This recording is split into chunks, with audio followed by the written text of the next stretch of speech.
اللہ کے محبوب نبی کریم صلی اللہ علیہ وآلہ وسلم نے ارشاد فرمایا، جس میرے امتی نے رات کو اٹھ کر یہ کلمات پڑھے تو پھر اللہ تعالیٰ عرش اٹھانے پر مأمور فرشتوں کو حکم ارشاد فرمائے گا کہ عرش کو جنت کے درمیان رکھ دو۔ اسے اس طرح رکھا جائے گا کہ اللہ تعالیٰ اور ان جنتیوں کے درمیان ایک حجاب ہوگا، اور سب سے پہلی آواز جو جنتی سنیں گے وہ یہ ہوگی کہ اللہ تعالیٰ ارشاد فرمائے گا، میرے وہ بندے کہاں ہیں جنہوں نے بن دیکھے میری اطاعت کی، میرے رسولوں کی تصدیق کی اور میرا حکم بجا لائے، یعنی رات کو اٹھ کر یہ عمل کرتے رہے۔ اور اب انعام پانے کا وقت ہے، مجھ سے مانگیں کہ یہ یوم مزید ہے، لہٰذا وہ سب بیک زبان عرض گزار ہوں گے جو رات کو اٹھ کر یہ عمل کرتے ہیں۔ عرض کریں گے، اے ہمارے رب، ہم تجھ سے راضی ہیں، تو بھی ہم سے راضی ہو جا۔ تو اللہ تعالیٰ ارشاد فرمائے گا، تمہارے گناہ مٹا دیے گئے ہیں، اگر میں تم سے راضی نہ ہوتا تو اپنی جنت میں نہ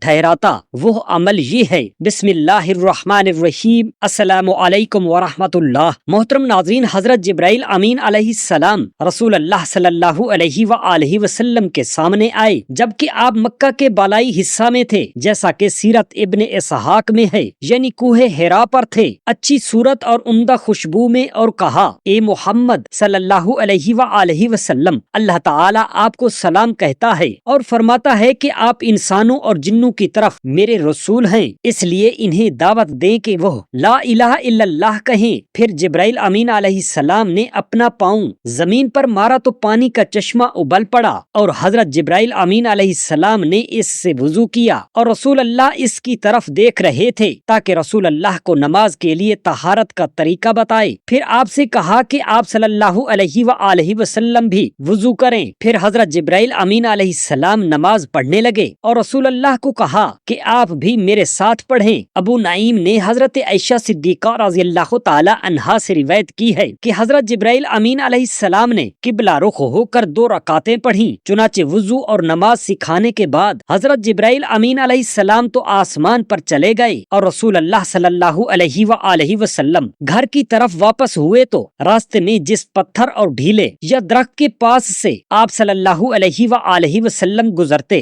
وہ کہتا، السلام علیکہ یا رسول اللہ، یہاں تک کہ آپ خدیجہ رضی اللہ تعالی عنہا کے پاس آئے اور ان سے سارا ماجرا بیان کیا تو انہیں فرت مسرت سے غشی آ گئی۔ پھر رسول اللہ صلی اللہ علیہ وآلہ وسلم نے انہیں بھی وضو کرنے کا حکم دیا، اور رسول اللہ صلی اللہ علیہ وآلہ وسلم نے ان کو بھی اسی طرح نماز پڑھائی جس طرح حضرت جبرائیل امین علیہ السلام نے آپ صلی اللہ علیہ وآلہ وسلم کو نماز پڑھائی تھی۔ ایک روایت میں یہ اضافہ ہے کہ حضرت خدیجہ سب سے پہلے نماز پڑھنے والی ہیں۔ روایت ہے کہ ایک دن رسول اللہ صلی اللہ علیہ وآلہ وسلم نے فرمایا کہ میری وفات کے بعد تم ازواج مطہرات میں سے میری وہ بیوی سب سے پہلے وفات پا کر مجھ سے آن ملے گی جس کا ہاتھ سب سے زیادہ لمبا ہے۔ یہ سن کر تمام ازواج مطہرات رضی اللہ تعالی عنہن نے ایک لکڑی سے اپنا ہاتھ ناپا تو حضرت سودا رضی اللہ تعالی عنہا کا ہاتھ سب سے زیادہ لمبا نکلا، لیکن جب حضور نبی اکرم صلی اللہ علیہ وآلہ وسلم کے بعد ازواج مطہرات رضی اللہ تعالی عنہن میں سے سب سے پہلے حضرت زینب رضی اللہ تعالی عنہا نے وفات پائی تو اس وقت لوگوں کو پتہ چلا کہ ہاتھ لمبا ہونے سے مراد کثرت سے صدقہ دینا تھا، کیونکہ حضرت زینب رضی اللہ تعالی عنہا اپنے ہاتھ سے کچھ دستکاری کا کام کرتی تھیں، اور اس کی آمد کی آمدنی فقراء اور مساکین پر صدقہ کر دیا کرتی تھیں۔ ان کی وفات کی خبر جب حضرت عائشہ صدیقہ رضی اللہ تعالی عنہا کے پاس پہنچی تو انہوں نے کہا کہ ہائے، ایک قابل تعریف عورت جو سب کے لیے نفع بخش تھی اور یتیموں اور بوڑھی عورتوں کا دل خوش کرنے والی تھی، آج دنیا سے چلی گئی ہے۔ حضرت عائشہ صدیقہ رضی اللہ تعالی عنہا کا بیان ہے کہ میں نے بھلائی اور سچائی میں اور رشتہ داروں کے ساتھ مہربانی کے معاملہ میں حضرت زینب رضی اللہ تعالی عنہا سے بڑھ کر کسی عورت کو نہیں دیکھا۔ منقول ہے کہ حضرت زینب رضی اللہ تعالی عنہا ازواج مطہرات رضی اللہ تعالی عنہن سے اکثر یہ کہا کرتی تھی کہ مجھ کو خداوند تعالی نے ایک ایسی فضیلت عطا فرمائی ہے جو ازواج مطہرات میں سے کسی کو بھی نصیب نہیں ہوئی، کیونکہ تمام ازواج مطہرات کا نکاح تو ان کے باپ داداؤں نے حضور اقدس صلی اللہ علیہ وآلہ وسلم کے ساتھ کیا، لیکن حضور اقدس صلی اللہ علیہ وآلہ وسلم کے ساتھ میں میرا نکاح اللہ تعالی نے کر دیا۔